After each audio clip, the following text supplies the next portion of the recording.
The doctor's in the house. Yes, we have Dr. Joel Klein with us today, and he is with Ventana Wellness, and we're here to talk about stress. And let me just say that you're more than welcome to join us today. Our phone number is 776-5368. Of course, that's area code 541.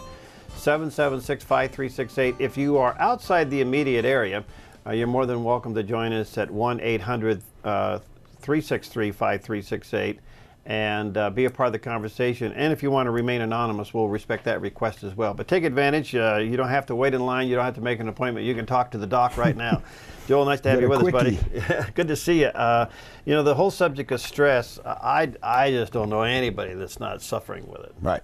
I mean, we're all under it some way or another. Right. And I think part of the issue, and we'll get the little philosophical part here in the beginning, except for an acute life-threatening circumstance, somebody's holding a gun to your head, you're being chased by a lion, or things like starvation and famine, most stress is a self-induced activity.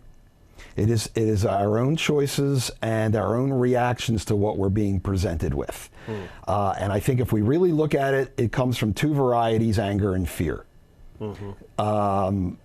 Fear, certainly, how much we're choosing our circumstances, how much we're surrendering to our circumstances. A lot of fear comes, I think, from a childhood reaction to ultimately, if you trace it all the way down, what will other people think? And those other people may have been our parents in the beginning, and now it's other who will be disappointed, and these types of things. And anger is what all these things that we're taking personally that really have nothing to do with us. Ultimately, the other person's reacting to their own thing, taking things personally, and then we're taking their reaction personally. Yeah. So, boy, you sound like Patrick Doyle, the counselor that we've had. We've been dealing with anger. Yes. We've been dealing with anger, and we've been dealing with choices and all of that. So there's no question about it. But it produces stress. Right. And is stress high blood pressure? What is stress? Well, here's the interesting thing. Stress, the way we use it today, was invented as a word in the 1950s by Dr. Hans Selye, who did all the research up in Canada,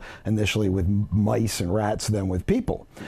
It did not exist in the English language. He borrowed it from physics. So that's why it's interesting. Stress, to me, is now a word we use so we don't have to look at what's really going on. What is it? The anger, what are we not choosing? What are we resisting in our lives? Are we in a profession or a relationship that we do not want, or circumstances, and we're being victimized? But whatever it is an adaptation response by the body, or at least physiologically, it induces the production of hormones that were initially designed to get us protect us from acute attack from wild animals, starvation, and adapting to these types of things. And it was supposed to, they're designed to be temporary hormones, I guess, of course, if you're living in famine. But if you're running from a wild animal, one of two things is going to happen. You're going to get away, or you're not. Yeah. So the hormones are designed, well, if you're not, it's kind of a moot point. Yeah. But we're designed for acutely to help us under those acute circumstances, and then the ideal would be that we would recover. Now, with the mental stress and everything that we live in, we never recover, and that is where the stress hormones do damage to the body. Are you talking about adrenaline here? Adrenaline and cortisol. Adrenaline acutely in the moment, and then cortisol also kicks in. And then when you're under chronic stress, the cortisol becomes more of an issue. Adrenaline is, yes, the fight or flight in the moment hormone that then cortisol kicks in. And all right, so stress originally was meant to be temporary and then you fall back. Right. But now we're living here. Right. And so something's got to give. Yep, and something does give, because these hormones, again, were designed to help us in acute circumstances. And in order to protect us in the short term, they actually can do harm to our body. But the goal was, well, you can recover from that later once you're out of danger. So particularly cortisol actually digests muscle to turn it into sugar, which if we're not using it, then gets turned into fat, particularly the fat around the belly. The stress hormones will shunt blood away from the digestive tract, particularly adrenaline, because if you're running away from a lion, you don't have time to digest your food and urinate and go to the bathroom. Yeah. So our digestive functions will suffer. Our sex hormones, we don't have time to reproduce if we're in acute danger. The sex hormone levels drop. Cortisol and triglycerides, all the blood fats go up. Inflammation goes up because we're expecting to be wounded. So our body's being prepared to be wounded by an increased inflammation response so it can heal the wound better. So all of these things, and we know that most modern diseases, chronic diseases, are due to chronic inflammation. Wow. All right. Again, Dr. Joel Klein's with us today, and you're more than welcome to join the conversation. The phone number is 776-5368, and give us a call and take advantage about stress and what we do with it. All right. So we were designed to have the stress, have all the hormones there to take care of it and back off. But now we're living in this thing, and these hormones are being depleted. Right. How bad is this? Depends on the person. Okay. Depends how much they're taking. Obviously, in some people it can be quite severe, and the problem is a lot of this has to do with cortisol, adrenal hormones, and traditional medicine is still looking at a model where either you have too much a disease like a tumor that makes too much cortisol, or you have complete adrenal failure called Addison's disease, which is what JFK had, or you're normal. And so there's no room for looking at these functional too high, too low that really do have these longer term effects on the body, but don't actually get classified as a disease. Now, blood testing being what it is today, you can see more than you have in the past, and you begin to see these levels. You're getting readings that you didn't have 10 years ago. Well, we don't know because people haven't been doing them as much. One of the things is, especially with cortisol, the blood testing is still designed to look for people with these disease states, and it's not quite as good as looking at functional levels. Is it functionally too high for you or too low? You can still use those numbers, and there's some advanced endocrinologists, I use some in my practice, that will use different numbers for normals than what the labs give for these functional issues. Saliva testing for cortisol in particular, where you actually do 4 specimens in a 24 hours, you chew a little cotton plug, is actually better. It gives a day variation because cortisol starts off highest in the morning and is supposed to go down to very low levels at night. And you can see how things flow through the day. Typically, somebody who's been chronically stressed will have low cortisol levels in the morning. That's why they wake up tired and maybe hungry, but actually have high cortisol levels at night. So they don't sleep well. Their body does not repair because cortisol is still breaking things down, and that's where people will put on that weight around the middle, particularly postmenopausal women. The high cortisol levels actually are digesting your muscle overnight, turning it into sugar, which is not being used for fuel, so it's getting deposited as fat, particularly around the middle. Wow. All right, now can these depleting hormones be replaced or get boosted back up? Absolutely. Certainly in both sexes, that depletion will occur then in the sex hormones. So probably a lot of low testosterone in men, or what's being called andropause, is really just the effects of chronic stress.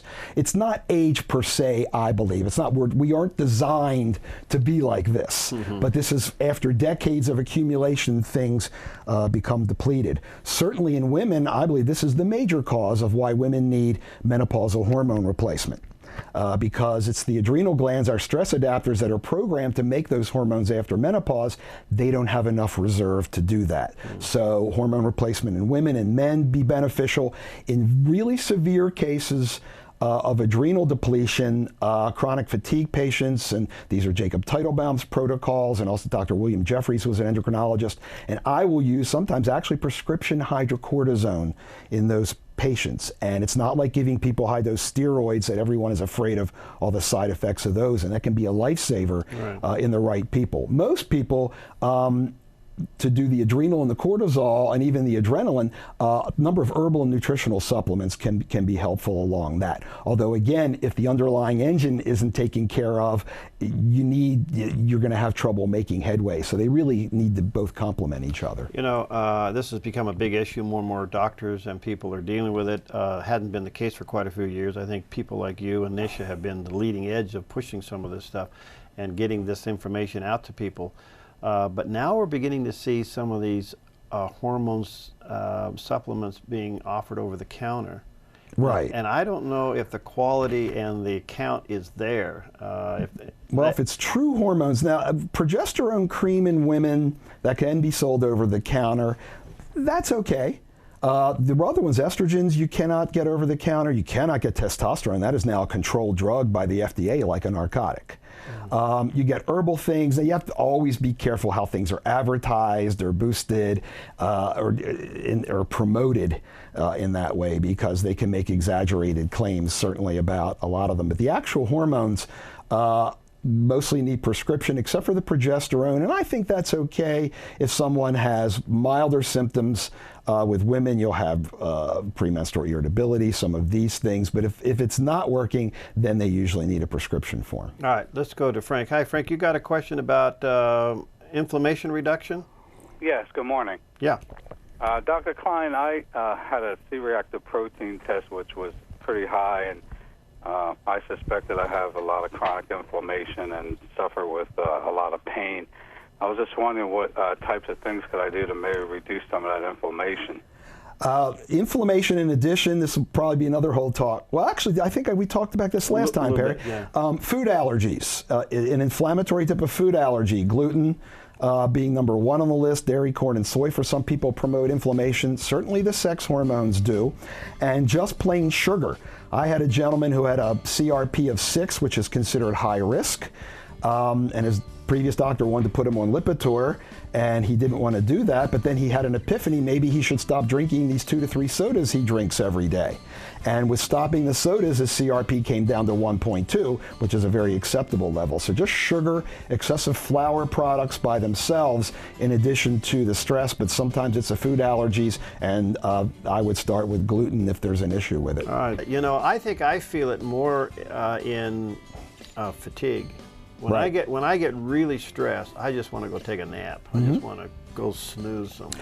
I had this happen yesterday physically. My blood sugar drops and I get a headache and don't feel so well. So I actually rode my bike down to Ashland yesterday because a doctor down there was actually giving a conference that I know, and I didn't have enough for breakfast. And by the time I hit Talent, I was feeling it, and I didn't bring any food with me. Boy. So that's, hypoglycemia for people, and when they get headaches, get irritable, is another issue. All right, let's take some calls. Dr. Joel Klein's with us today. He's with Ventana Wellness, and we're dealing with stress. Hi, Gloria. Thanks for waiting. What's your question today?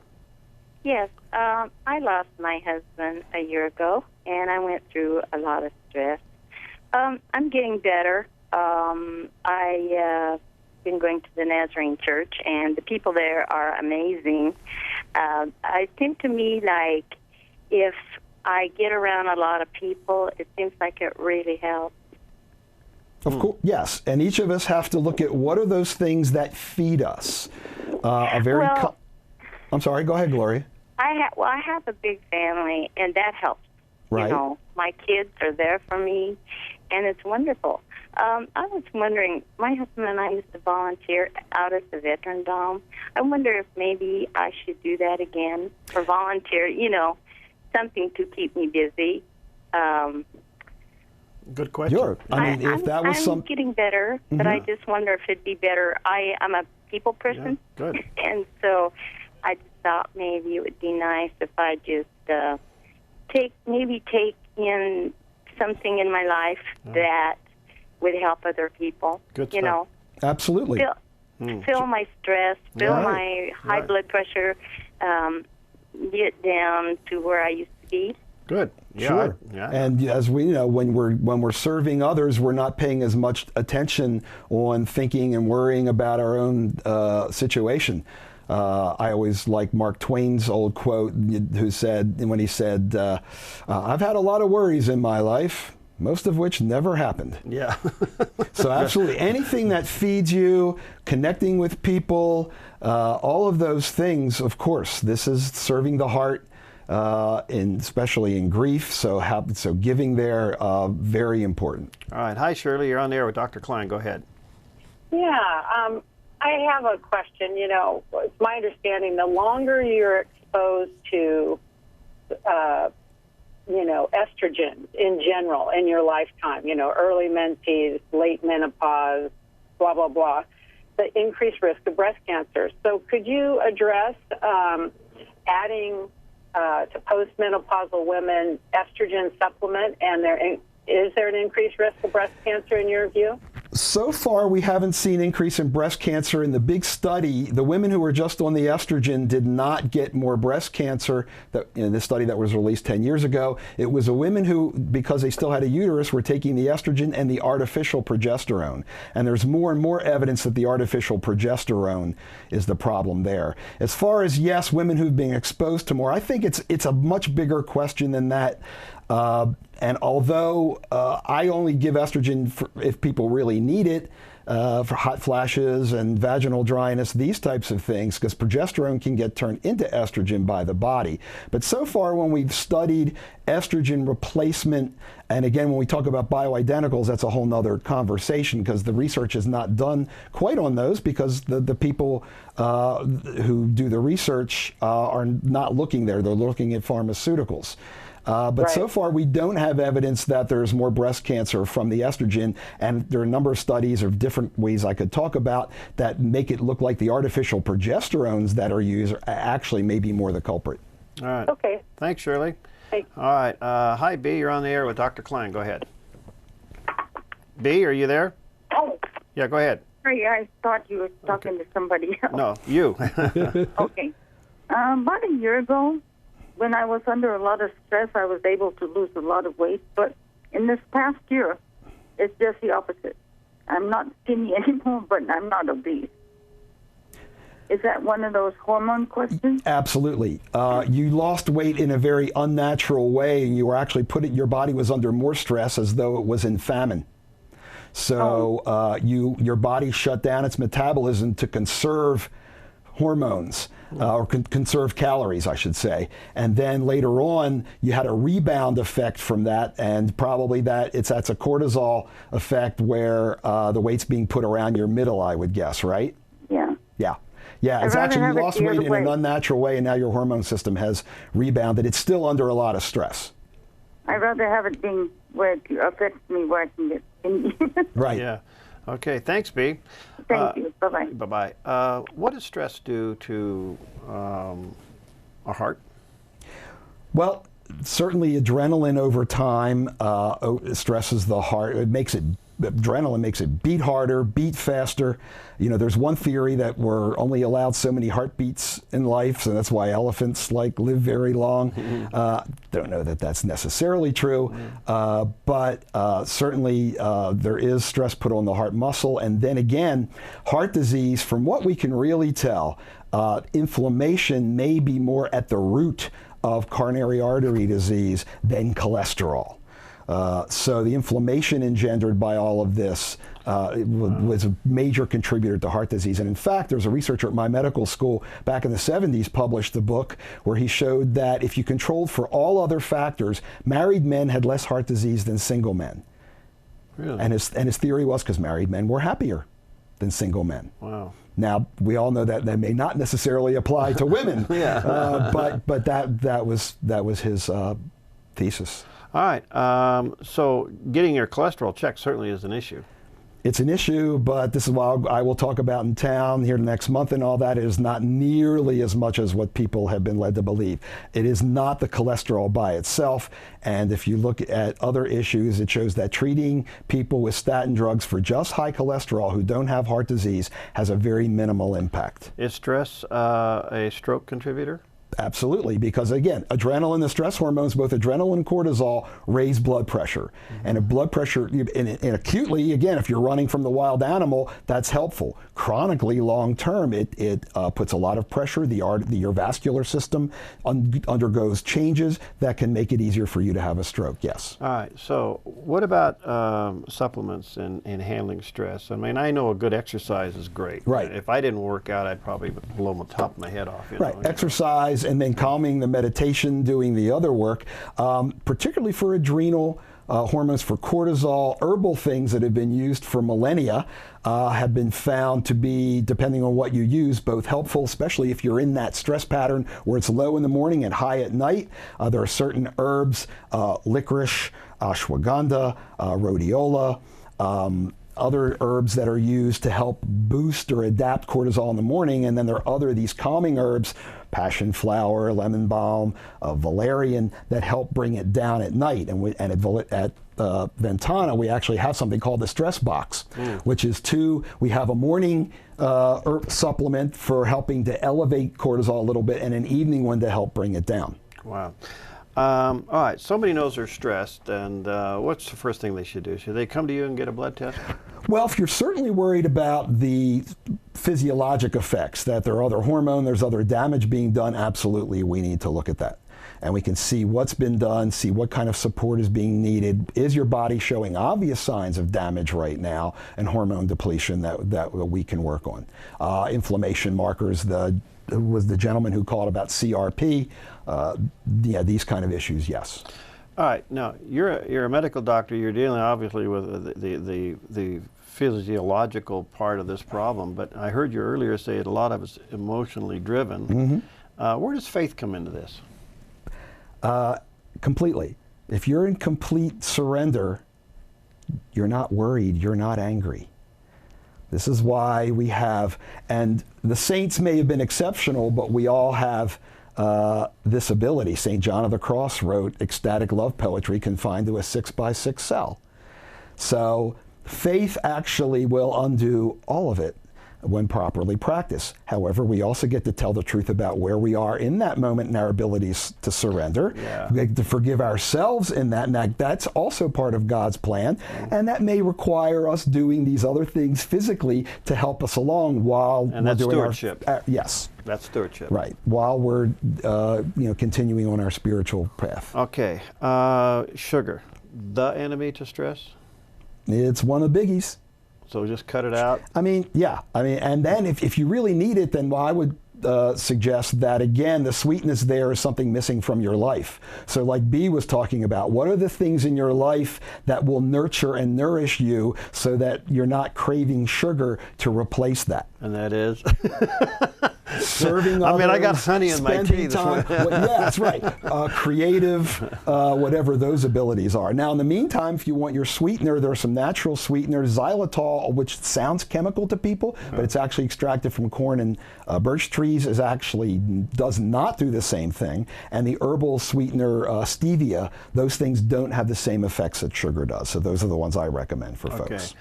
This is absolutely fascinating, and but you should have your estrogen and testosterone levels checked, because that seems in men testosterone, particularly if you're even over 40, and some guys over 30, they were really, I've had some guys back in Colorado Springs, certainly were in the military, who were in their late 20s that were already completely depleted.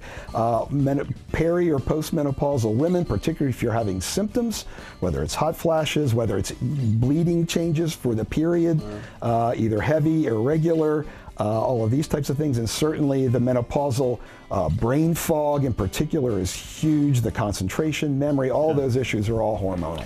Doctor, thank you. You're exciting to have around. And again, Dr. Joel Klein's with Ventana Wellness, and you can Google that and check out their website. They've got a full-service clinic there, and he's now practicing there. When you first here, you were just getting in line. Now you're in line. Right. I've been there now. Started last week. When I first came, we were still in preparation phases. All right. He's there to take you on and have you checked out. So ask for Dr. Joel Klein at Ventana Wellness. Thank you, friend. Great. Thanks, Perry. Appreciate it. All right. We'll see you in a few minutes.